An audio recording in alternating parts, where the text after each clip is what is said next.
In 1943, the Allies had a problem. They were about to invade Sicily, which was unfortunate because absolutely everyone with a map, a pair of eyes, and the faintest sense of geography knew that the Allies were about to invade Sicily. Well, Colin, Sicily does rather sit there in the middle of the Mediterranean like a great big sign saying, "Try here, you cowards." Exactly. Churchill supposedly put it rather more pungently, quote, "Anyone but a bloody fool would know the target was Sicily," end quote. I was going to try and do his accent, but I don't think I should do it. Leave that to me. Yeah, I'll leave that to you, yeah. Which is one of those Churchillian lines that sounds either entirely real or like something invented by a man in a waistcoat after 3 brandies. Either way, the point stood. Sicily was obvious. So British intelligence asked the only sensible question: how do we convince the Germans that the obvious target is not the obvious target? And because this is British intelligence, in the Second World War, the answer was not clever radio traffic or fake troop movements. No. The answer was acquire a corpse, give him a fake identity, dress him as a Royal Marine, attach a briefcase full of forged invasion plans to his wrist, drop him off the coast of Spain, and hope the Nazis read his mail. Hope. A plan that sounds less like a military strategy and more like the minutes from a dinner party where nobody should have been allowed a second port. Because what could ever possibly go wrong with all these? No, it's very simple. Yes, very simple. This is Operation Mincemeat, which I got pretty excited about when you first proposed as a topic, because I do love my mom's mincemeat pie, and I was hoping that's what we were going to be doing. But no, indeed, no recipes here. This is not a recipe. This is a story of a dead man named Glyndwr Michael, a fictional officer named Major William Martin, 2 intelligence officers with nerves of steel and possibly no normal hobbies, and one of the most successful deception operations of the Second World War.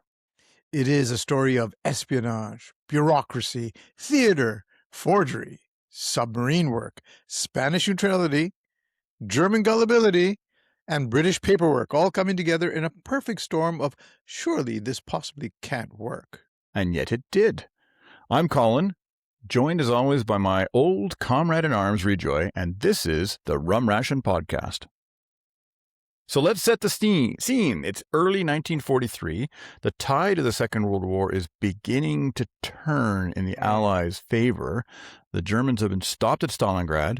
In North Africa, the Axis position is collapsing, and the Allies are looking across the Mediterranean and thinking, right, where's next? Yeah, and the answer is Italy. Mm-hmm. Or, as Churchill liked to call it, the soft underbelly of Europe. A phrase that is both strategically memorable and anatomically unpleasant. I could be accused of having a soft underbelly. Yes. You're just a kitten at heart, aren't you? Yes. Also, in retrospect, particularly to their U.S. allies, perhaps a bit optimistic, because Italy did not turn out to be the soft underbelly so much as a heavily mountainous, stubborn, fortified place full of Germans, angry Germans, very angry, who had no intention of leaving just because Churchill had used a nice phrase. Yeah, no intention of leaving, and had 0 fucks to give about keeping the place intact because it wasn't their homeland, so they could defend it any way they wanted, blow up anything they wanted to do, and sow as many landmines as they wanted. And I believe, didn't the Americans never wanted to go into Italy to begin with? They wanted to go to France right off the bat, right? So right off the bat, they'd be convinced. Talked into this by Churchill. Okay. But before the Allies can get to mainland Italy, they need Sicily, which that's where we come up with Operation Husky. The invasion of Sicily is being planned for July 1943, and it will involve British, American, and Canadian forces. And there's our Canadian angle. The 1st Canadian Infantry Division and the 1st Canadian Army Tank Brigade are going to be part of the invasion, landing in southeastern Sicily near Pachino, which I have actually been to. And did part of the 70th anniversary. There was an Operation Husky where we recreated the march, where we followed the footsteps of where the Canadian Army had marched. So I did that. A guy called Steve Gregory who organized it all. That must be quite an incredible feeling, being there doing that march. Yeah, it was a little warm. I can't imagine how horrible it was for the troops. Holy crap, it's like 46 degrees. Yeah. Incredible. But here's the issue. Sicily is obvious. Mm-hmm. right? Now, if you've just won in North Africa and you want to move north into Europe, Sicily is the stepping stone. So you know it's there. You know it's going to be next. It controls the central Mediterranean. It threatens Italy. And it's easily accessible.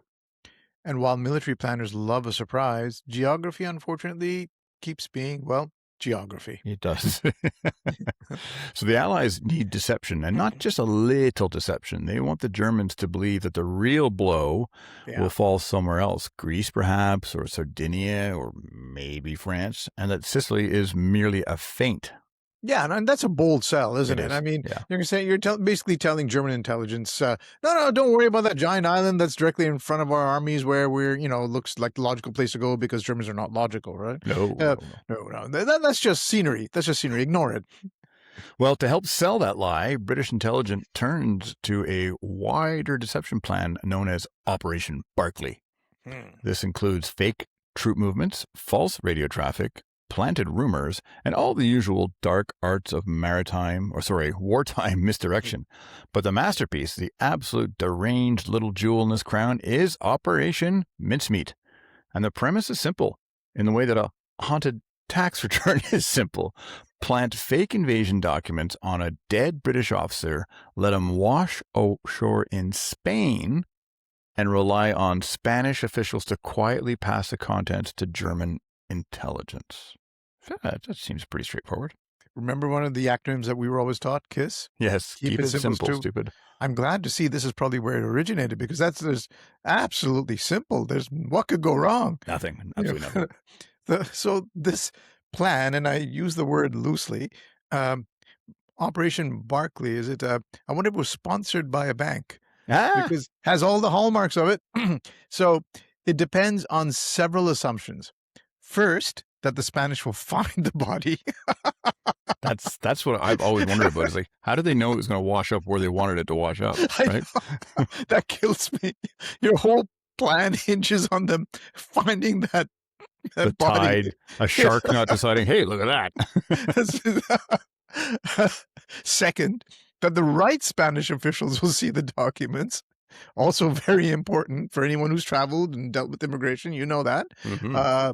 Third, that the Germans will get access. Again, not assumed. Fourth, that the Germans will believe them. Mm-hmm. And fifth, that nobody along the way says, hang on, lads, this is incredibly weird. In other words, a plan with more moving parts than a Swiss watch. Yeah, now the idea of using a corpse to deceive the enemy did not appear out of nowhere.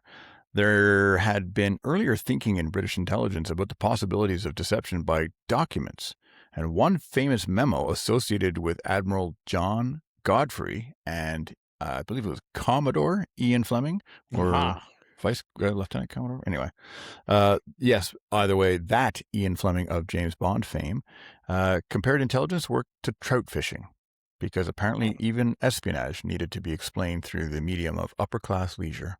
Oh, this was Great Britain, so that's true. It is important. Now, the so-called Trout memo included the notion that you could plant misleading documents on a corpse and let the enemy find them. Now, this is, again, as you said, Colin, it's nothing new. I mean, this has happened over and over again in warfare from time immemorial. Excuse me. But this was not presented as a nice idea. In fact, one version basically says, this is not a very nice suggestion. They must have been brought up over dinner, which is one of the great understatements of British official prose. So I'm assuming that went into the documentation. Now, you're not much of an outdoorsman, and I'm an outdoorsman, but I'm not a fisherman or a hunter. But I didn't realize trout fishing involved planting documents on dead bodies. That would explain why it takes so long, I guess. But well, you got to kill the time in between. I guess so. But in war, and especially in intelligence work, not necessarily trout fishing, unpleasant ideas have a way of being filed away until somebody becomes desperate enough to revisit them. That's right. Enter Charles Chumley. And before we go, and Ewan Montague, and before we go any further, so Chumley is one of those great British names. And it's actually spelled Cholmondeley. So it's quite obviously pronounced Chumley. Quite obviously. No wonder they brought him in for this operation. Based on the name alone, And again, you'll notice I'm the one that gets handed every name that looks like it was assembled during a printer malfunction. Yes, well, dear listener, you'll also notice that this particular wound is self-inflicted because Rejoy wrote the script for today's episode. So Charles Chumley was an RAF officer attached to MI5. He was tall, eccentric, imaginative, and exactly the sort of person who seems to have looked at wartime intelligence and thought, yes, but what if we made it a stranger? Yes. Ewan Montague, on the other hand, was a naval intelligence officer, a barrister before the war, and the more legally minded of the pair, which is useful when your plan involves a dead body, forged documents, and the hope that everyone behaves just improperly enough. And together they worked in this strange twilight world of British deception, the 20 Committee. Double agents, fake networks, controlled leaks, and all of this quietly brilliant lying that helped the war. The 20 Committee, by the way, gets its name from the Roman numeral XX, the double cross. Oh, you gotta love clever. it. And you know, they were really smirking when they thought of that one. They thought they were pretty clever. That was definitely, they came up with that in a bar, in a club, in a mess. In the mess. At 2300 hours, this a joke that was so pleased with itself that it should have been wearing a school tie. Yeah. But the double cross system was astonishingly successful. That's the thing. It was. German agents in Britain had been captured and in many cases turned, and the British were feeding Germany carefully controlled false information through agents the Germans still believed were working for them. Yeah, Operation Mincemeat would be another kind of deception, not a double agent, but a dead courier, which is very efficient in one sense. He can't crack under interrogation. It's really hard to torture him to make him talk. Nobody will bloat. So, thank you for that. That's something else. He also can't improvise. That's the fact. That's the trouble with dead agents. Excellent operational security, limited flexibility. Speaking of limited flexibility, I think it's time for our first fantasy sponsor break. Of course. Today's episode is brought to you by 20 Committee Dark Rum, the official spirit of saying one thing, meaning another, and making Berlin do the rest. Aged in oak barrels, coated in double meanings, and finished with just a hint of controlled misinformation. Perfect for those evenings when you want to deceive your enemies, confuse your friends, and still have enough plausible deniability to get through customs. 20 Committee Dark Rum. If the enemy knows you're drinking, simply change the label. Please deceive responsibly. Now, this is where the story becomes both brilliant and deeply sad, because for Operation Mincemeat to work, they needed a body. Yeah. But not just any body. They needed someone whose death could plausibly look like drowning, whose corpse could be used without immediate public inquiry, and whose absence would not bring grieving relatives to the door asking deeply inconvenient questions. Yeah, exactly. So they eventually found Glyndwr Michael. Here we go again. Glyndwr. You wrote the script, man. Yeah, I'm just throwing it out there. Glyndwr, if you're not Welsh and already obviously know how it's spelled, is spelled Glynndwr. Glyndwr Michael. Unbelievable. I get all the impossible names. Anyway, as I mentioned, he was Welsh in his early 30s and sadly had died in London after ingesting rat poison. He appears to have been homeless or at least living on the margins. There were no close family members immediately claiming him. And we should pause here because the operation's clever. The details are often funny in a dark, bureaucratic way, but Glyndwr Michael was a real man, not a prop. His life had already been hard, and in death, he was given a role he had never consented to. We can admire the audacity of the deception while still remembering that at the center of it was a vulnerable man whose name was hidden for decades. That's very true, Colin. That's a really good point. It's so true. It's piling tragedy upon tragedy. And to add to that, the fictional man became famous first. They made up a Major William Martin. So the real man, Glyndwr Michael, had to wait much longer to be acknowledged. And that fictional identity had to be absolutely perfect because the Germans were not idiots. They were often arrogant and occasionally overconfident, yes, but idiots they were not. No. So the British had to build Major William Martin from scratch. So they decided to make him a Royal Marines officer, captain, acting major, attached to combined operations, the sort of man who might plausibly be carrying sensitive documents between senior commanders. And not just a name, they had to create a life for him. They gave him identity papers, they gave him keys, cigarettes, matches, ticket stubs, receipts, letters, and all the detritus of a person moving through the world. So there's a term for this. It's actually called wallet litter, Aha. which sounds like something you'd find under a teenager's bed, but was actually one of the key arts of spycraft. Maybe something you or Kendall have experienced in the past, Colin. Wallet I litter. try to not venture under their beds. But it is an actual term, and it is there. Yeah, best not to go looking for things you don't want to find, right? But the reason for the wallet litter is that the whole thing had to feel real and had to feel ordinary. That was the trick. A fake person cannot be too neat. Yeah. Real lives are they're untidy. Yeah. Real pockets contain nonsense, like a receipt you forgot to throw away, or a letter you meant to answer, a bank reminder with the faint smell of shame. Wait, are we going through my pockets? Also, Major Martin had a fiancée named Pam. There were love letters, a photograph, a receipt for an engagement ring. Aw. Theater tickets suggesting a last evening out before departure, because nothing says authentic human being like a man going to war with romantic complications and an overdraft. And he also had correspondence from his father and from his bank, which was, well, chasing him about money. That may be the most British detail in the entire operation. They created a fictional man and immediately put him in debt. I think this is where that original code name comes from, because even in espionage, Barclays Bank would like a word, please. It's a kind of realism you can't fake unless you're very, very committed to administrative misery. Yes, it sounds like somebody was. Yeah, but pocket litter was only the stage dressing. The real payload was in the briefcase. And that briefcase had to do something very delicate. It had to look important enough for the Germans to care, but not so obvious that it screamed, "Hello, I'm a planted briefcase of lies. Open me immediately and change the course of the war." Yeah, that's right. So the central document was not a crude invasion plan marked secret, Greece attack, do not show Hitler. Underlined. Which is a shame, because it would have saved everyone Right. time. Yeah. No, instead the deception was embedded in personal letters between senior officers. One key letter was from General Sir Archibald Nye, Vice Chief of the Imperial General Staff, to General Sir Harold Alexander in North Africa, and it hinted that Greece and Sardinia were the real targets, while Sicily was treated as a cover or diversion. Yeah, now that is much cleverer than giving the Germans a map with a big arrow. It gives them the pleasure of feeling they have discovered the secret for themselves.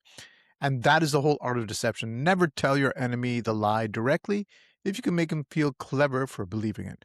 Kind of like buying that new car you always wanted without telling your wife. Just pretend it's the same car you've always had, except that you washed it. That's right. It had been dirty before, so yes. I think my brother actually pulled that stunt once. The briefcase also contained a letter from Lord Louis Mountbatten to Admiral Andrew Cunningham, who was commander of the Mediterranean Fleet, giving Major Martin a reason to be carrying sensitive material.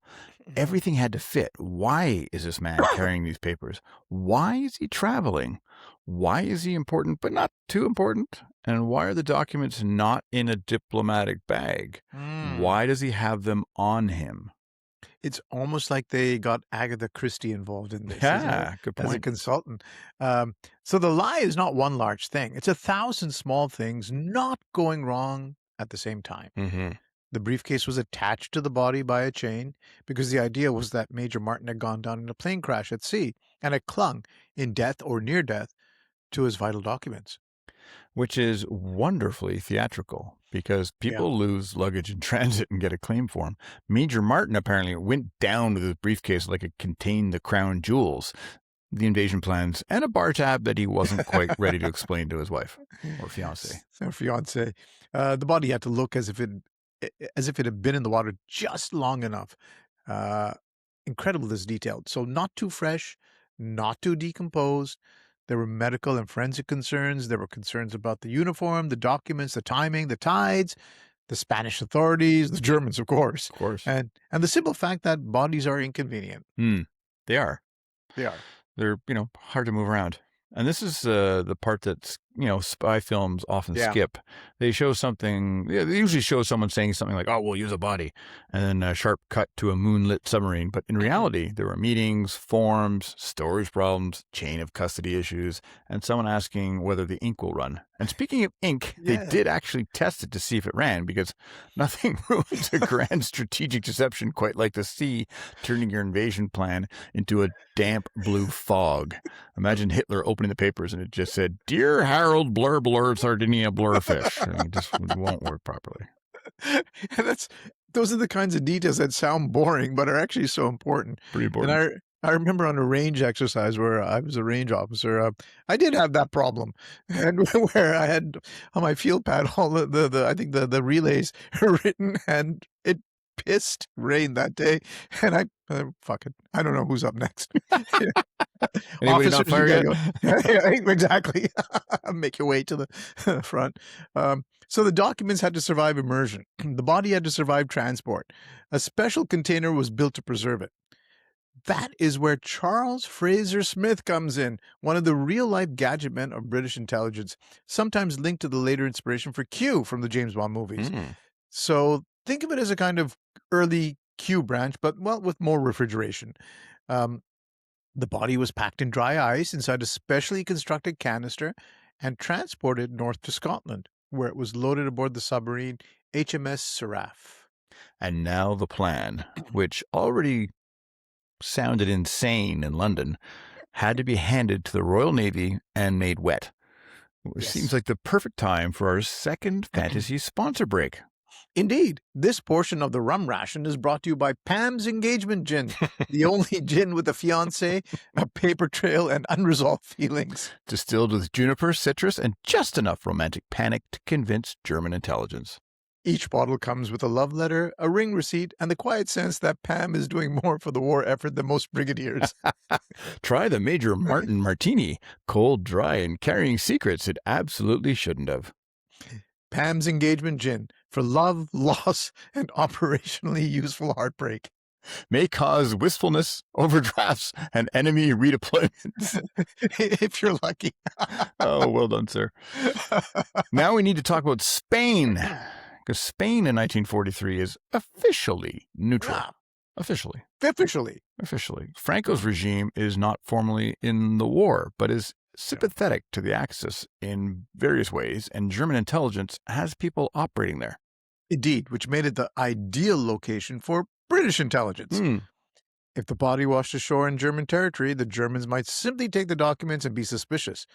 If it washed up somewhere too securely allied, nothing would happen. Spain offered that sweet spot, neutral enough for plausible procedure, leaky enough for secrets to pass through the wrong hands.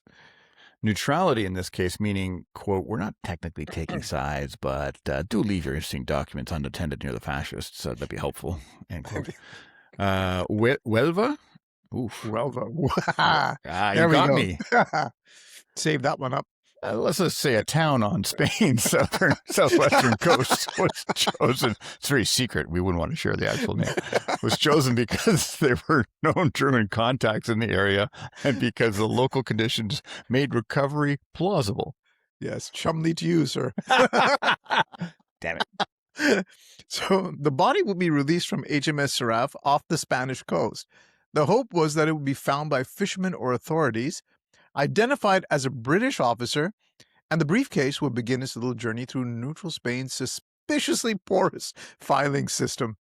HMS Seraph carried out the mission in late April 1943. So in the early hours, the crew brought the canister up, opened it, placed the body in the sea, and sent Major Martin on his final assignment.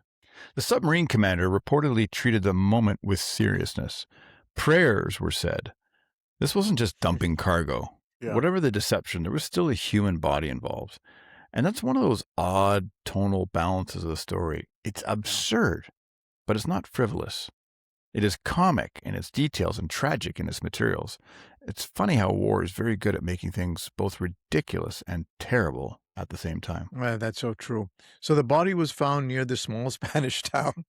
What was the name of that town? A small Spanish town. It might be Huelva, might not be Huelva, might be, but it is a small Spanish town. Yes. And it was found by I'm not going to say small Spanish fisherman No. because we don't know, but it was definitely a Spanish fisherman. The authorities recovered it. The British consul was notified. Major William Martin, Royal Marines, had arrived exactly where he was meant to arrive, which must have been a tense moment for the planners. Can you imagine? That's when maybe they realized, you know what, guys, this all hinges on this body arriving exactly over there. Might go wrong, but it didn't. So up until then, Operation Mincemeat had simply been a mad idea in a file. Now it was a diplomatic incident with shoes.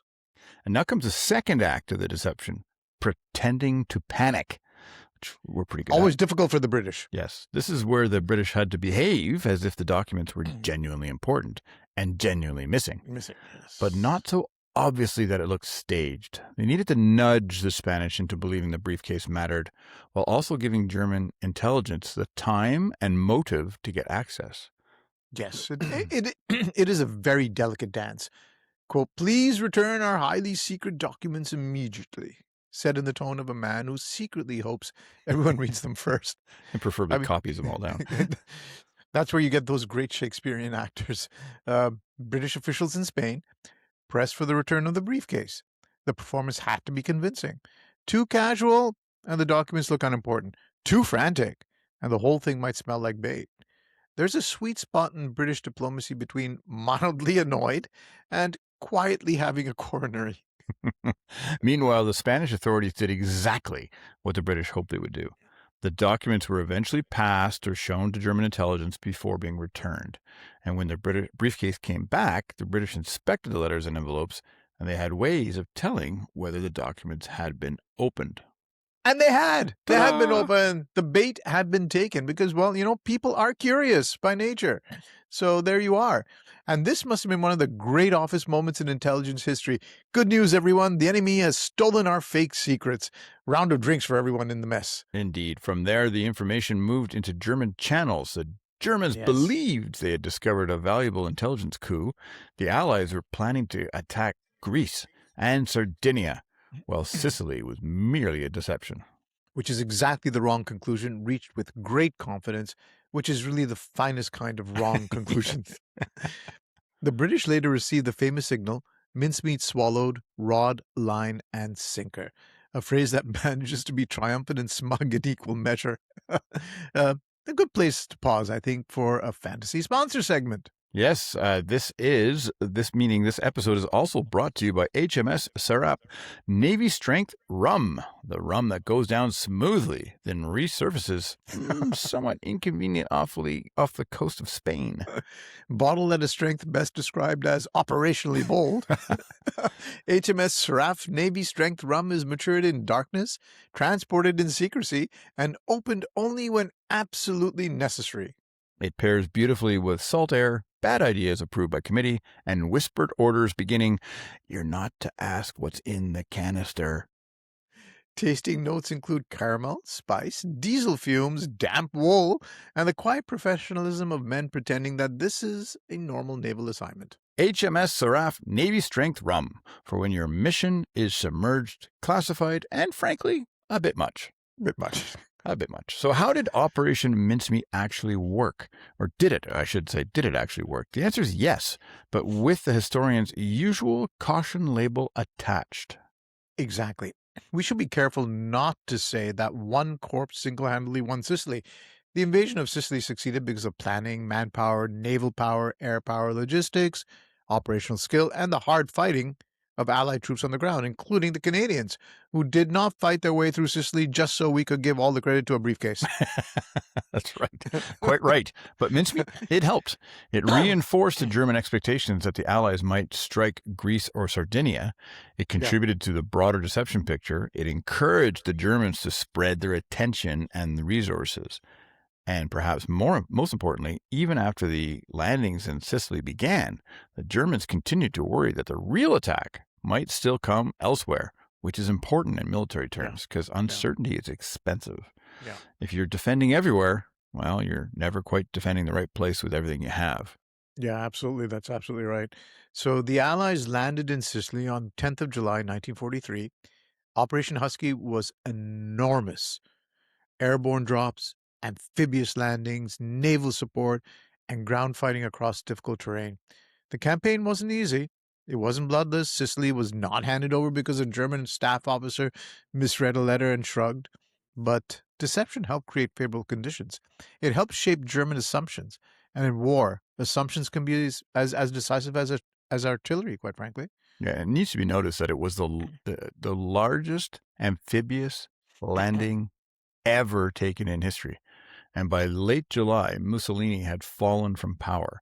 Yeah. Italy would eventually surrender in September, though the Germans would continue to fight bitterly up the Italian peninsula, as we'll see later on. So if Churchill's soft underbelly line implied a quick, gentle poke, history responded with absolutely not, Winston. Put on proper shoes. Yeah. But Operation Mincemeat remains one of the most extraordinary deception successes of the war. Because it didn't just fool a clerk, it fooled a whole system. It entered the bloodstream of German strategic thinking. And it did so because the lie was built not around grand drama, but around tiny, believable details, the mundane, the ordinary. That's why it worked. So let's break down why it worked and why, they managed to pull this off. Because let's face it, this wasn't just luck. First, the lie matched what the Germans already feared. Greece made strategic sense. The Balkans mattered to Hitler. He had political and strategic anxieties there. So the false papers didn't ask the Germans to believe something ridiculous. They asked them to believe something they were already inclined to believe. Yeah, that's rule one of deception. Don't invent a lie from scratch if you can flatter someone's existing paranoia. That's right. Second, the documents were indirect. They were letters between senior officers, not formal plans. That made them feel more real. Formal plans are meant to be read, but private letters feel stolen.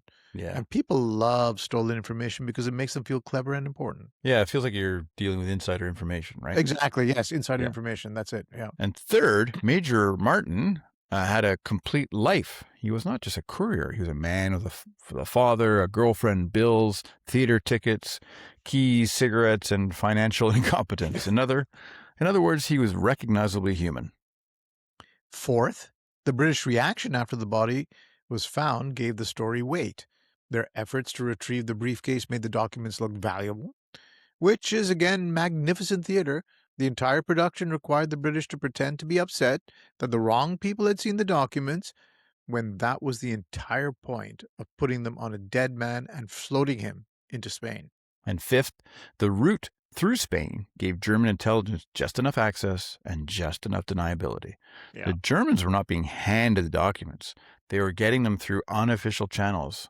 That made the prize feel earned, like they were really getting something special. Yeah. And finally, the planners understood that people believe stories before they believe data. Yeah, good point. Something that I think we can relate to today in our world now. Major Martin's life story made the intelligence feel emotionally coherent. That's the unsettling genius of mincemeat. It didn't only forge documents, it forged an entire person. Yeah, for years after the war, the public story focused on, the man who never was, Major William Martin. Ewan Montague even wrote a book with that title, and there was a 1956 film based on his book titled The Man Who Never Was. But apparently, one film about weaponized paperwork was not enough. So a more recent version was put out on Netflix in 2022, imaginatively called Operation Mincemeat, starring Colin Firth as Ewan Montague and Matthew McFadden as Charles Chumley. But for a long time, the real identity of the body remained obscured. Yeah, and I've actually seen that second movie, and it's quite worth the watch. It's pretty good. Very, yeah. very entertaining. So eventually, Glyndwr Michael's name became known. His grave in a small Spanish town.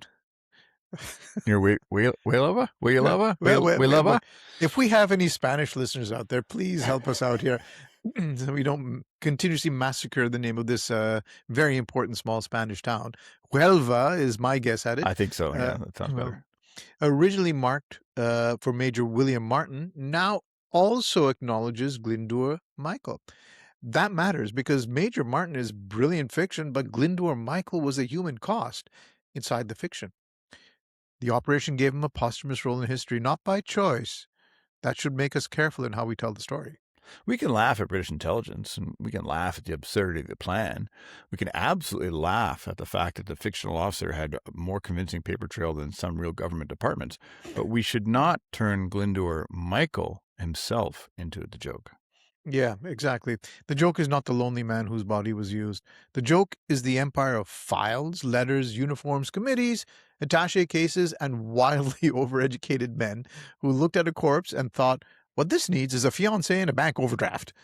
So that brings us to our last fantasy sponsor break because this was quite a long episode. Mm-hmm. So our final sponsor today is Major Martin's Overdraft Port, the fortified wine for the gentleman officer who has everything except liquidity. Rich, dark, and faintly embarrassed by its own bank correspondence, Major Martin's Overdraft Port is best enjoyed after dinner, before a mission, or while ignoring a letter from Lloyd's.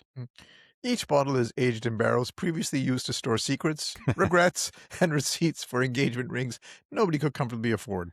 Try the reserve label Acting Major with notes of black cherry, leather, naval stationery, and financial negligence. Major Martin's Overdraft Port, because nothing says authenticity like being dead and still owing money. Amen. So why does Operation Mincemeat endure? I think partly because it sounds fictional. And if you pitched it as a novel, someone would say it was too much. I mean, a dead man with a fake fiancée washes ashore in Spain carrying forged documents that help convince Hitler the Allies are invading the wrong country. It's a bit too much here. Random House, I'm looking at you. Yes, but it also endures because it shows intelligence work at its strangest and its finest. Not just gathering information, but shaping what the enemy thinks is true. And doing it through human detail. Yeah. Not a grand fake battle plan, not a giant neon arrow pointed at Greece. A theater ticket, a love letter, a bank notice, those little scraps of an ordinary life. It's a reminder that credibility lives in the margins. And Mincemeat also forces us to think about the ethics of wartime deception. While we admire the cleverness, we should not sand off the discomfort. After all, again, I know we keep bringing it up, but it's a vulnerable dead man was used without consent, and he had nobody to speak for him. But the operation may have also saved lives by reducing German readiness in Sicily and spreading Axis attention elsewhere. Well, war is not a clean moral laboratory. It's a place where decisions are made under pressure with incomplete information and often with terrible materials. Yeah. Which kind of explains why people did things that would be unthinkable in peacetime. And Operation Mincemeat is one of those stories that sits between admiration and unease, which is probably where the best history lives, I'd say. Yeah. So Operation Mincemeat, a plan born from the simple problem that Sicily was too obvious, carried out by British intelligence officers who understood that the best lie is the one your enemy wants to believe. That's right. They created Major William Martin, a man with a uniform, a fiancé, debts, letters, cigarettes, tickets, and a briefcase full of false secrets, and they sent him into the sea off Spain. The Spanish found him in that small Spanish town that we talk about. The Germans read and believed him, and the Allies landed in Sicily while the enemy looked anxiously elsewhere. It's one of the strangest and most effective deceptions of the Second World War, a story of intelligence, imagination, risk, and paperwork deployed at lethal scale. But the last word should probably belong not to Major Martin, who never existed, but to Glyndwr Michael, who did. A man who died alone, was given a false name, and became part of a deception that helped shape a campaign. And because I was deeply disappointed at your inability in writing this script to include an RMR connection to Operation Mincemeat, allow me to share that the RMR's very own Sergeant A.W. Grayston ended up serving with the Canadian Army Film Unit and was one of the first soldiers ashore to document the Canadian landings in Sicily. And his footage reached London and North America a full day ahead of other newsreels, providing a world scoop for the film unit. Well, kudos to that. And naturally the RMR would have the scoop, but good on you on finding that little piece of history. We were determined to get the RMR worked into pretty much every episode, right? So here's to the strange, uneasy genius of Operation Mincemeat and to the real man beneath the invented uniform. and to the enduring military lesson that sometimes the most powerful weapon in war is not a tank, a bomber, or a battleship. Sometimes it's a convincing receipt. Yeah, preferably one the enemy thinks he wasn't meant to see. That's right. And if you enjoyed this episode, please listen, like, subscribe, and share it with someone who appreciates history, espionage, and the strategic value of being extremely convincing in writing. And if your bank has written to you about an overdraft, congratulations. You may already have the markings of a first-class intelligence legend. Thank you for joining us on the Rum Ration podcast. Cheers to history.